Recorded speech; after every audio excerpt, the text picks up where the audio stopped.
The year is 2017 and Sincil Bank wants change, so the neighbourhood team moves in and commissions a blueprint. By 2018, funding from the National Lottery's Place-Based Social Action Programme was in place, and the Sincil Bank Community Partnership was formed by the City Council and the Lincoln City Foundation. And in 2019, the project begins in earnest, to revitalise Sincil Bank. So, what has this incredibly diverse partnership actually done?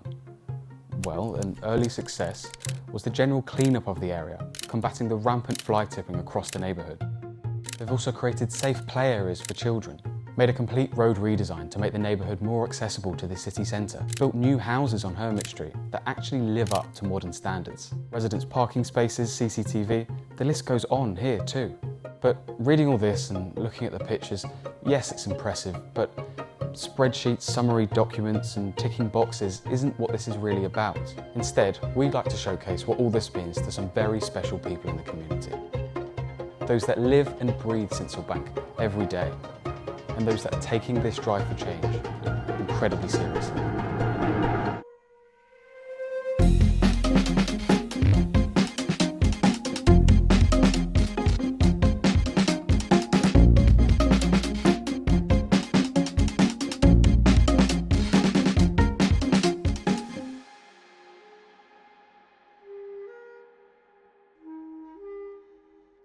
Our dive into Sincil Bank's rejuvenation starts with Janice. How long have you lived in the area in Sincil Bank? 29 years now. 29. Yes, next April will be 30. I grew up with a lovely garden where my father used to grow all our own fruit and veg, so I come from this kind of background anyway. Janice knows what this area used to be, and so takes immense pride in nursing small planters and gardens to give the area a more welcoming feel. Conception was just over 3-4 years ago, following lockdown. Initially, there was nothing in these front gardens other than rubbish and furniture and all the things you don't want to see realistically. Not only do our gardens make the area look a lot more appealing than it was before, it's actively changed the behaviour of the residents. We have very much a neighbourly culture of sitting on the doorsteps, drinking coffee and chatting. Before it would have been more antisocial behaviour, people drinking and other things that we don't really want happening.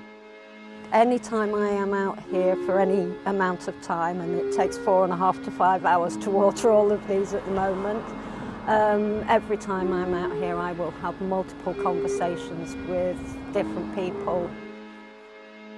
There are people who are really nice, friendly, international community. We exchange recipes, we cook for each other and things like that, try new things, and I wanted to show that side of things.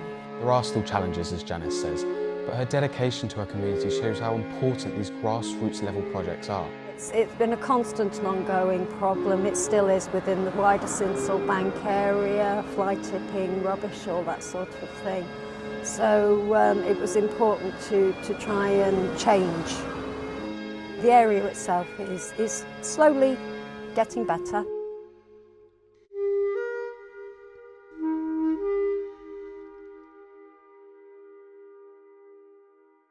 Steve isn't a resident of Sincil Bank. Instead, he's bringing his own outside expertise in to transform the neighbourhood he knows so well.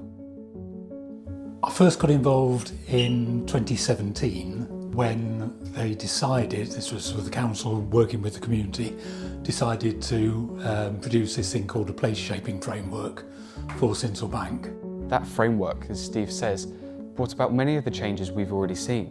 In that long list, there's now a dedicated neighbourhood team to delivering on the recommendations included in the blueprint and to giving valuable advice to the residents. St Andrew's Garden, which we'll come back to later, and the first Community Land Trust home. The Community Land Trust, with help from investors in Lincoln and the City Council, has bought this as the first of the houses that we want to acquire, working on behalf of the community to provide good accommodation in the area for families and households that are in need. Now, Steve of course knows that massive regeneration projects like this don't just happen overnight, but he's confident that these changes will stand the test of time. Getting the community engaged in the process right from the outset is absolutely critical to it. As I get that long-term vision and then just find every means that you can to gradually eat away at it and build towards the vision. Steve mentioned St Andrew's Garden earlier, and that's where we're going now, to meet G. What were your first impressions when you arrived? The first impression I liked, being quiet, but I didn't know nothing about, nothing, and I've just been by my own with my child. Now, G came from Romania to Sinselbank 9 years ago, speaking very little English and knowing very few people, so she didn't have the confidence to engage with Sinselbank. Even if I had at home any flyers, we said, all right, maybe we'll go, but we never did, because we didn't feel confident. So, as part of the wider project, community events are now more commonplace, one of them being the Friday Fun Day, where we met G. And, as she says, it's these new community family events that's created a sense of belonging for G and her child. Yes, I feel, maybe I've changed also, but I feel that area have changed. I've been a volunteer community connector for Romanian community, but I help all communities and I spoke with everybody, to be honest. And I like to be present at events. It's not just the events though. It's the whole project that has enabled G to build a home here, well over 1,000 miles from where she started. This is about our future, this is about our children, and they follow our example to be here with children, play together, grown-ups, parents to speak each other and to be as a big family.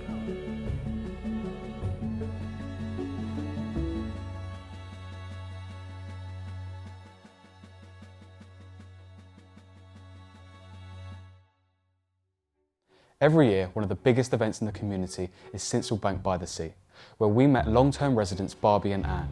And it's here where we really got to see the whole point of grassroots projects like this. I'm a resident of Sinselbank for 15 years. My impressions are that they've improved, my impressions of the bank. When I first moved here, it was apparent so early on that it needed a lot of help. I've been a resident, say, for 49 years.